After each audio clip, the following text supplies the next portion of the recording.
Hey guys, thank you for joining in on today's live training. I've been talking a lot about making living amends, right? Showing lots of progress photos from, where I've come from, being drunk and lazy and all of these things, to where I am now, which is sober, connected with God, living a life beyond my wildest dreams, trying to start a business as a fitness coach and our health and fitness coach. And we're going to talk about that today, because one of the things that I've realized is that we talk so much about all the things that we need to do in order to lose weight. Basically, we're stating over and over and over again that we have a problem. But what I want to share with you is the solution. And my solution to that problem is living amends. So I'm going to share a little presentation with you guys here today, and we're going to go into why living amends is the solution to all of your health, fitness, and wellness needs.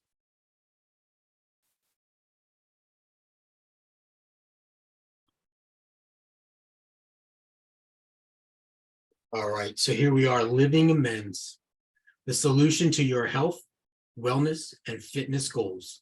All right, so why are we talking about living amends? First, let's define it. Okay, a living amends is a declaration of change through action. So the easiest way to think of that is the Constitution, right? We have our Bill of Rights, which is the original 10 inalienable rights that we all have. And as time went on, we added more things to that. We amended the Constitution. We didn't just say those things are going to be happening. We declared that these things are now going to be a change through the action steps such as are followed. Okay, so think of it, the last one, I guess, was the right to vote if you're 18 years old, right? Old enough to serve in a war, you're old enough to vote, right? We didn't just say it, we put it in the Constitution. Now it is a declaration of change in the laws of our country. You can now go and vote if you are 18 years old and registered. That's the best example that I can give to you. But now we're going to talk about that living amends, that declaration of change through action on how it's going to affect your health, fitness, and wellness. Why are we going to do that? Because actions speak louder than words.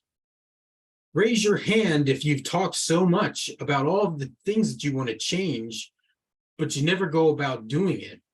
Or you've said it so many times that it's kind of getting old and feels frustrating because there's constantly a new thing coming out. There's constantly information that says, no, this is the way you're supposed to be doing things. And it can get confusing. So living amends, we're going to make those living amends because we are done hearing about the problems that we have. We're done hearing about how we're overweight, how we're tired, how we don't get enough sleep, how we have to eat this much protein, carbs, are they good or bad? Should I be lifting weights or running? All of these things, right? We're tired of hearing about the problems. Where's the solution? For me, which I'm going to go into a second, getting sober for me and making these changes to my health, fitness, and wellness, I needed a solution. I got tired of talking about the problem. So now we're going to talk about that. Here's the bottom line. Nobody cared that I was sorry, all right? I got sober April 7th of 2016. That was 2 years after I got discharged from rehab. So I went into rehab March of 2014. And that 2-year period in between was full of relapses, was full of disappointment, was full of depression, anxiety, and so many other issues that were going on because I didn't want to, A, admit that I had a problem, and B, I didn't want to ask for help. I thought I could do this all on my own. And so I kept saying, I'm going to get sober. Then I wouldn't. Then I'd have to apologize. And then I'd have to start the process all over again. It gets old. And I could tell after a while, nobody wanted to hear it, especially my wife, especially those closest to me. Nobody wanted to hear about how, oh, woe is me. because I'm not really trying, am I? I lost trust because I said a whole lot of things. All right. I didn't take any action to back up what I was saying. I said I was going to get sober, then I'd go out and drink. I said I was going to lose weight, then I'd go out and drink. I said I was going to get a job, then I'd go out and drink. You see, after a while, all of those things, nobody cared. And then I lost credibility because anything that I would say, even after I was trying to get sober, even when I was putting forth those efforts and I would get those small stretches of sobriety, I had no proof to back up that I was trying to do any of those things. So apologizing is not an amends. An amends is not an apology. An amends is a declaration of change. So when I decided it was time to make that change on April 7, 2016, I had to keep my mouth shut. I went to AA meetings, kept my mouth shut, my ears open, and I had to be willing to hear the stories of the people in the group. I had to be willing to hear the help that people were giving me so that I could accept that I was broken. I am an alcoholic. It was a really hard thing for me to accept. I didn't want to hear it. I didn't want to be told that I could or couldn't do certain things. And so I just fought it. And until finally it was like, oh, okay, I am that. All of the evidence points to the fact that I have this problem. What's the solution? If you ever gone to an AA meeting, one of the things that they read a lot is what's called the 9-step promises. So I kept hearing them over and over and over again. And these aren't promises. The 9th step of recovery, just to summarize, is the amends making process. And it's not going up to people that you've hurt and saying that you're sorry. It's going up to people and saying, look, I know I was this person. I have made these changes. I hope that I can do something to help you. And hope that the person that you're making that amends to is going to trust you. And oftentimes just saying it, that's not going to work.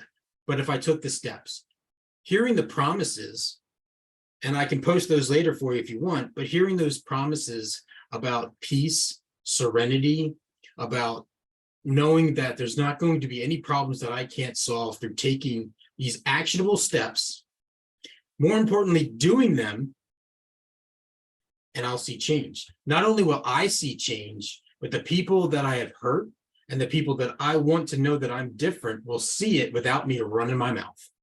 And I was a mouth runner, okay? It's all about saying, I want to change, I'm going to change, here's how I did it, and go do it. And then let everybody else see that you're doing it. There's 3 ways that you can go about making a living amends. The first one is you go about your business in silence, okay?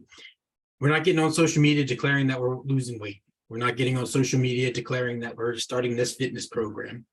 We're not declaring it to every person that we know, okay? We're not doing that. The second thing that you can do is you can accept that making change is hard. Acceptance is the answer to all of my problems today. Again, another saying that's in our recovery groups, it's from the big book. Acceptance is the answer to all of my problems today. If I can accept that I know change is hard, I will know that I can't fix everything right now, but I can slowly and surely make these manageable steps to make it happen. And the last one is plan and own your schedule. Don't be that free spirit who goes by the, flow and the breeze of the wind, okay? You're someone who says, I know the things I need to do. Here's how I'm going to go about doing them, okay? If these 3 things don't sound good to you, then I'm not talking to you. I'm talking to the people who are change makers, who are ready to go about and say, these 3 things are the things I'm going to start doing today that help me make amends so that I can be a change for myself, let other people see it, and hopefully inspire other people to change, because that's my goal. My goal is to show everybody how I have changed so that I can inspire you to change, and then you can help other people to change. It's a pay it forward type of situation.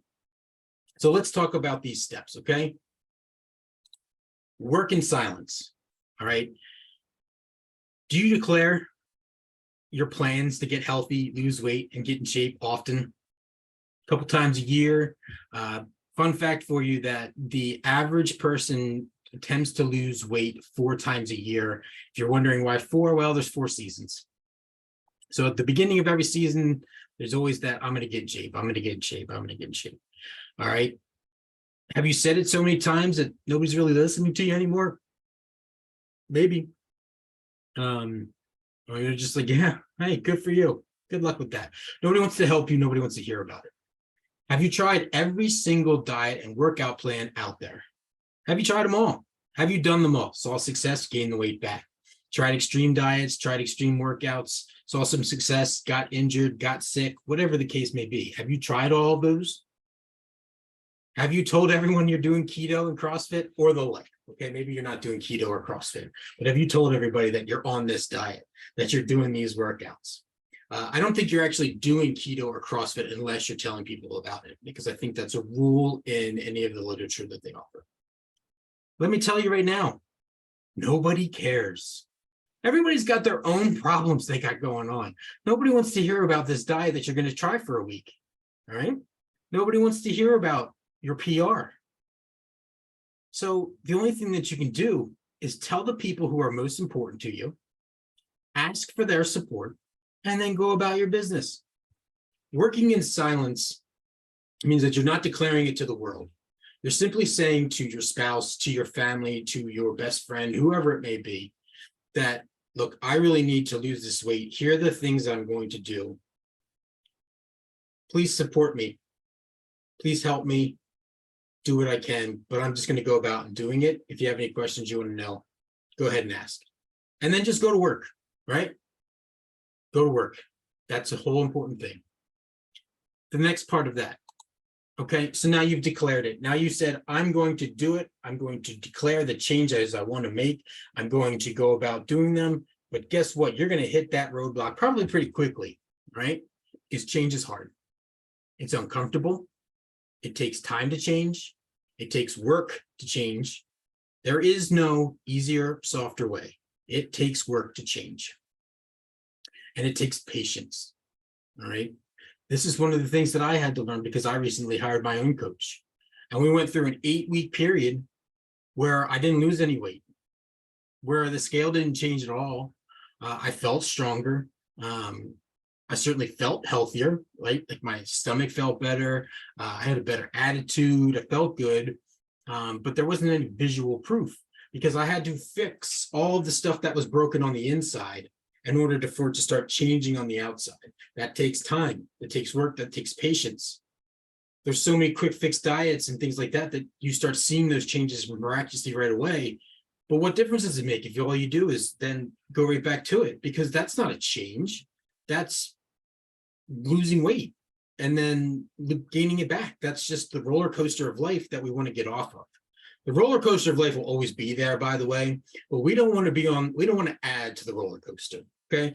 We want the roller coaster of life to be there, but we want our health and our fitness and our wellness to be level, because this way, anything that's going on in this, we're able to handle this all the well so that we can handle the stuff in that roller coaster.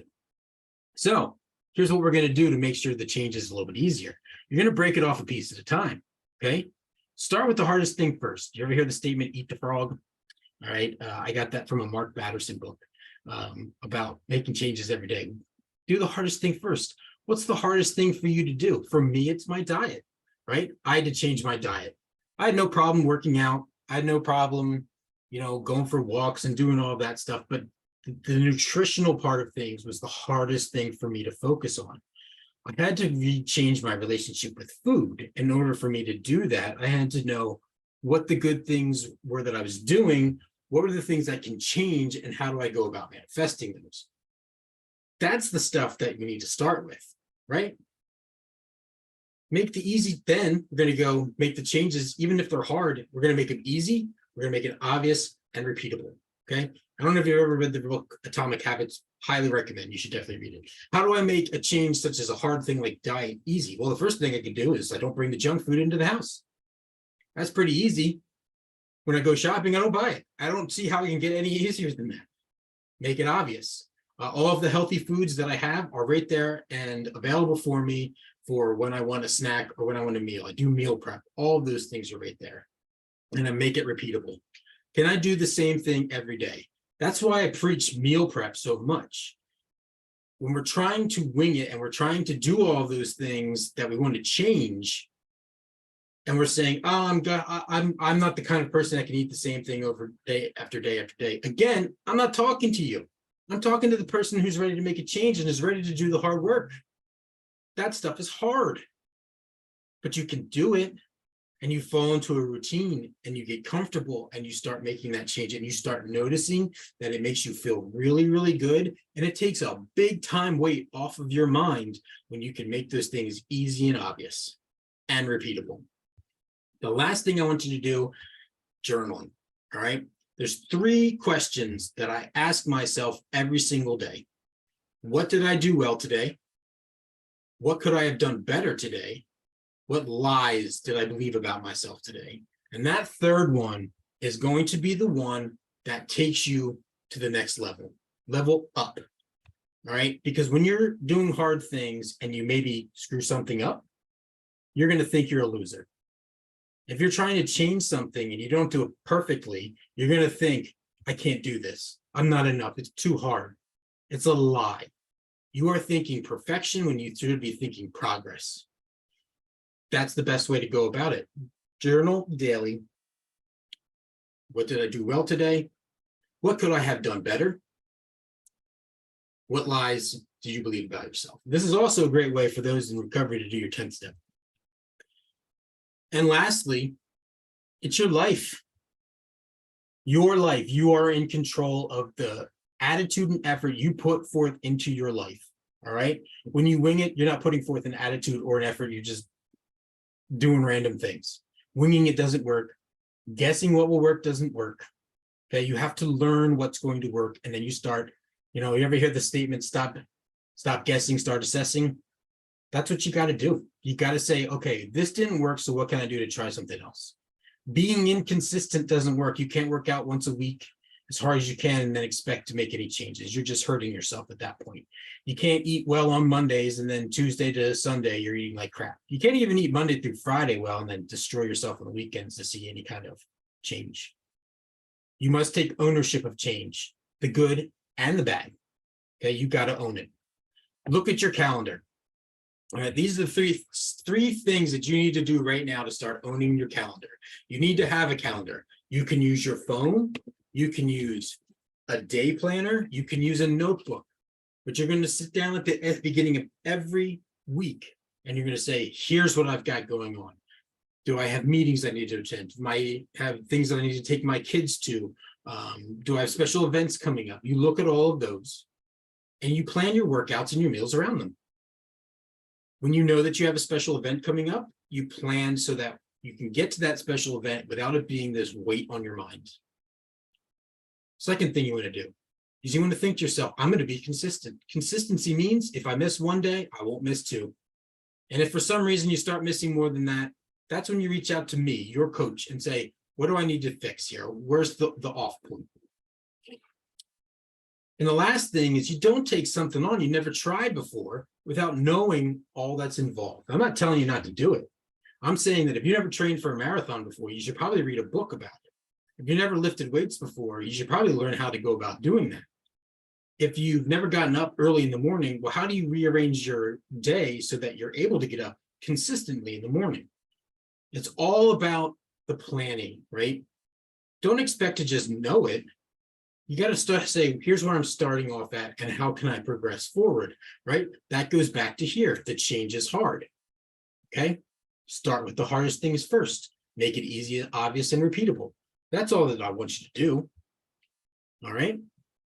And the most important part of all of this is you got to do it, okay? All right? You have to do it. It doesn't mean anything if you don't do it. If you don't make the changes that are required, it doesn't mean anything. So this is what I'm saying to you is I'm talking to the change makers, because I had this conversation recently with one of my clients and said, it was, here's the things you need to do. But the bottom line is you got to want to do them. I want to change. I want to log all of my food. I want to log all of my workouts. I want to check in with my coach on a daily and weekly basis. I want to see that progress. So I'm willing to do the things that make me a little uncomfortable. Willing to do the things that I don't particularly like doing, because I am so tired of doing the same thing over and over again and not seeing any results. I'm not even talking about seeing the same results. I'm talking about seeing nothing. So I'm going to do these changes. You have to be willing to do them. Are you a change maker? That's what change makers do. They make that living amends by saying, I'm going to do it, and they go out and they do it. Is that you? And then lastly, you're responsible for the changes you want to make. I can't tell you what to do, all right? I can talk to you as your coach and say, you know what? Maybe let's try these things. Here's where you're at. Let's add these little things on here for you first. You're responsible for the changes you want to make, okay? Start there. You got to be willing, ready, and able to take on the changes that are going to be required. Those hard changes, you got to be willing to do them. Actions are what people see, believe, and ask about. We're not just making changes for ourselves. We're making changes so that we can be an example of what change looks like. And so that way we inspire others. That's what we need, so that we can be the change the world needs. That is my goal. I want to change you and make you into change makers. It's a little repetitive, but that's what I want. That's what I'm looking to do, is to help you change, to provide you the solution. And the solution is to become a member of the Living Amends Academy and to start saying, I'm going to do these things piece by piece by piece so that I never have to do anything else again. And even if I do slip, I have the ability to get back. And more importantly, I can show others how to get on track as well. So if you want to get on board, okay, let's have a conversation. Okay, again, my name's Andy Roding. Probably watching my Facebook page anyway, so you know that. You can comment at the end of this video and say, I'm ready. And we'll have a conversation. I want to know where you're at. That's it. That's all I want to know. You can shoot me an email, andyroding@gmail.com, or you can visit my website, 9steptraining.com. Again, any questions, you just ask me, and I'm going to be the one that replies, and I'm going to be the one that helps you find the solution, because the steps are there. The details are about you. Anybody who's in recovery is going to know this, right? Everybody's story is the same. It's the details that are different. I was drunk. I was a hot mess. I ruined my life, started ruining others, decided to get sober. Now I'm living my best life. Everything in between is the details. And I'm going to help you with where you're at. And we're going to go from there. So if you're watching this video, I'm going to send you a special offer. Okay? Reply to this video and you'll get a free consultation call. And I'll offer 50% off if you pay in full for the package. We'll talk about that at another point in time. So free consultation, 50% off. What have you got to lose? All right. Start with the consultation, free conversation. That's it. And we'll go from there. I hope that this was helpful for you, because I want to see people make changes in silence, who are willing to do the hard work and who are willing to own their lives. Is that you? I believe that it is. Have a great day. And I look forward to talking with you all. Thanks, guys.